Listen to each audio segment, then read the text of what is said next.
E rere tonu ngā mihi ki te tini me te mano i muia rāra i te marae o tūranga waiwai. Me ngā tangi apakura e pīkau nā i mua i te aroaro o Mahinarangi.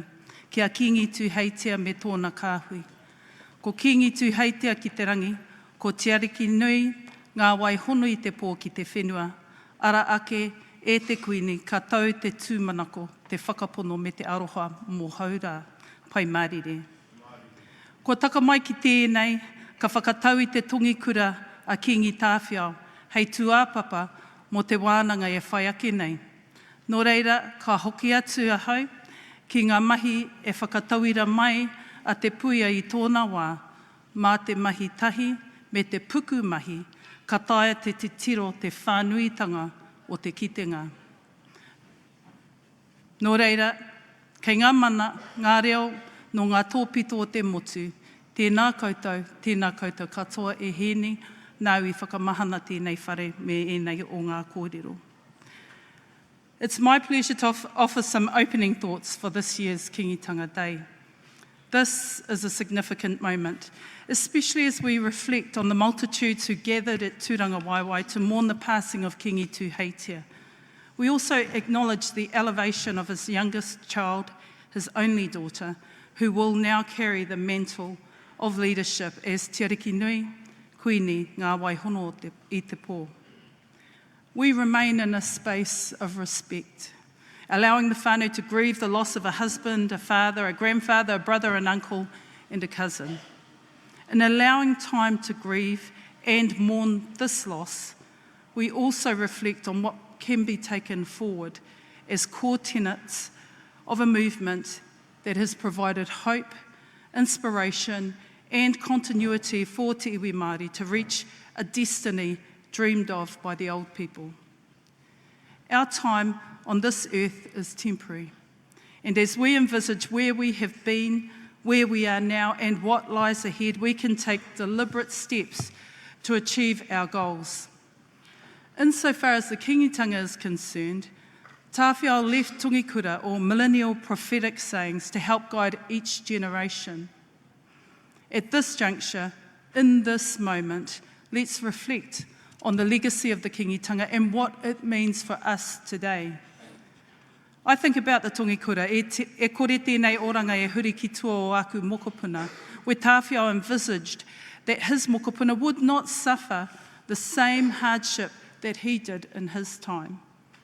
Each generation of Kiingitanga leadership from Tāwhiao onwards has drawn strength from our whakapapa, tongikura, karakia, customs, traditions, stories, histories, the very foundation of this movement. The Kiingitanga was established with simple yet powerful goals: to unite our people, end intertribal warfare, and protect our whenua and dominion. These principles have guided our leaders as they worked to ensure the movement remained relevant for each generation. Now I invite you to consider the relevance of the Kiingitanga and its principles in today's world. There's been a lot of talk about Kotahitanga, unity, but we know it can mean different things depending on the context. One thing is certain: Kotahitanga is not just a word, it's a verb, an action. You have to do stuff. It requires intentional behaviours for it to be felt and to move te iwi Māori forward.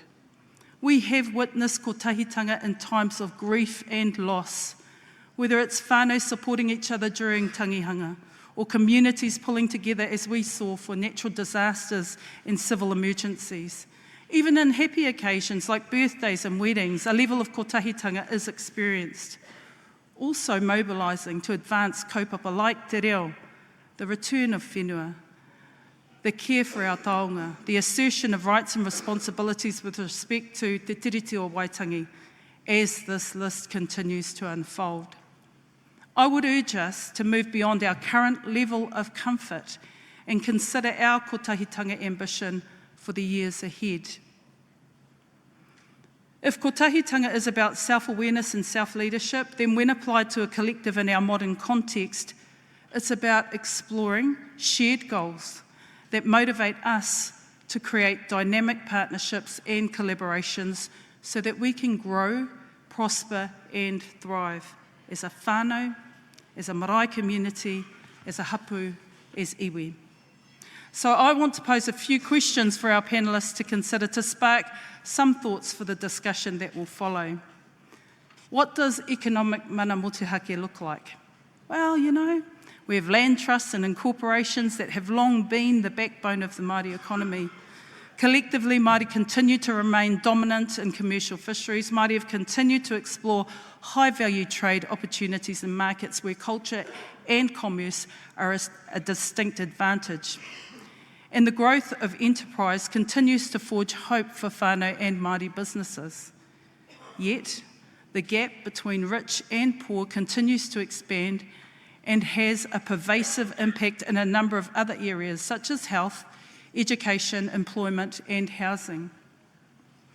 This gap leads to structural poverty, where many whānau will struggle to save for retirement and lift themselves out of a precarious state of deprivation. In addition to this, Māori have a relatively young population. We need to be intentional about creating the conditions for rangatahi to reach their full potential, instead of getting stuck in that cycle of poverty. So a Kotahitanga challenge for this time is to address intergenerational equity in the investment decisions we are making. Kaumātua should age with the security of their health and well-being. Our mokopuna should grow and prosper, reaching their full potential. While I know we cannot solve all these issues in a panel discussion, should we be rejecting capitalist ideology and framing our economic imperatives from a very different starting point? Let's think about that. What would that look like for our PSGEs? How much synergy could we create between the aspirations of the people and these PSGEs? Can we truly apply an equity lens to the way in which tribal investments are made to create intergenerational equity? Would our tribal ego support that shift in mindset? Rest on those points, because I would suggest that the Kiingitanga ethic of supporting te pauaru, te pani me te rawakore is a nod to ensure that a generational equity lens is the right conversation to be having at this time. Then there's the existential threat of climate change. Much of the damage caused has been a result of man-made impacts, and this is not the time to rehearse years and years of neglect and its planetary impact. Instead, if we return to the knowledge and wisdom of our tūpuna, reinforcing that we are an intimate part of an interconnected ecosystem, then how does this inform where we invest our effort, both in terms of human potential, intellectual curiosity, energy and resources? Survival of our species is too small a goal if we truly believe in an interconnected, holistic ecosystem. Could the wisdom of our forebears provide clues to contemporary challenges, just as Ngāti Kahu researched the link between tohora and the kauri for a potential antidote to kauri dieback, or current research seeking to investigate the beneficial properties of karingo as an alternative to nitrogen use for pasture enhancements? This is more than applying a mātauranga Māori framework to solve a problem, but reaching deep into the knowledge baskets of several epistemologies to search for answers to complex challenges. The rapid acceleration of AI, use of technology, use of data, urge Māori to think about its own ethical framework and security measures to safeguard the ability to contribute and grow in a knowledge-based economy. Much of that thinking is already happening, and we're Māori to influence Indigenous thought leadership. What would a global Indigenous knowledge basket look like? What could it look like? Is it possible to create an Indigenous knowledge commons where it's the point of connection and commonality that we continue to grow and foster as a very different starting point, where internal safeguards to protect against cultural appropriation and commercialisation are inherent, and benefit sharing where Indigenous people, for the Indigenous peoples and their communities is the norm. The guiding tungikura for this approach are those Indigenous champions committed towards building a new paradigm where the disenfranchised, displaced and dispossessed Indigenous peoples are creating a new reality. Tērā, kei ngā tōpito e whao te ao o ku nei hoa, as we strive to build a new reality founded on the paradigm embedded in our Indigenous worldview. Our willingness to curiously prod the relevance of the Kiingitanga urge us to consider modern challenges to our identity, our language, our culture, traditions, stories and belief system. Just so I'm not misunderstood, I believe we've made great strides and continue to do so in asserting who we are and what makes us Māori. Waikato maniapoto ngāpuhi, tribal pride is real, you know. But we have many old hang-ups and challenges that require attention and attention now. Just as kotahitanga is a verb, so too is decolonising mindset. We really must take an honest look at our organisational structures, our cultural practices, to see whether they are truly aligned and balanced. Take, for example, the National Iwi Leaders Forum. Is there space to consider how other national Māori organisations can engage in strategic conversations about a practical roadmap to achieve kotahitanga across kaupapa as we move collectively towards our mana motuhake destination? And I'm not just talking about addressing gender inequality, important as it is. I am asking you to consider the value we place on those who exercise manaakitanga and their role, often in the back, but including them in our decision-making processes. The front can't operate without the back. Tuakana need teina and teina need tuakana. We must strive for inclusivity and create more opportunities for connection rather than perpetuate disconnection. On this point, I am concerned that in positively promoting a kohanga reo generation, of which my children are a part of, inadvertently we forget those young people through no fault of their own who may feel that they are invisible to the aspirations of kohanga reo graduates. That's not what we want to do. I'm sure of it. I would ask the panel to consider how we ensure that our language, culture and customs continue to evolve and grow with integrity. And what do we need to consider as the ātea for communication and learning has broadened into a diverse range of media platforms? How do Māori safeguard deliberate mis- and disinformation campaigns that will test online tikanga and cut at the core of our culture and traditions? Sadly, there are already new memes coined at the Kiingitanga and what it represents.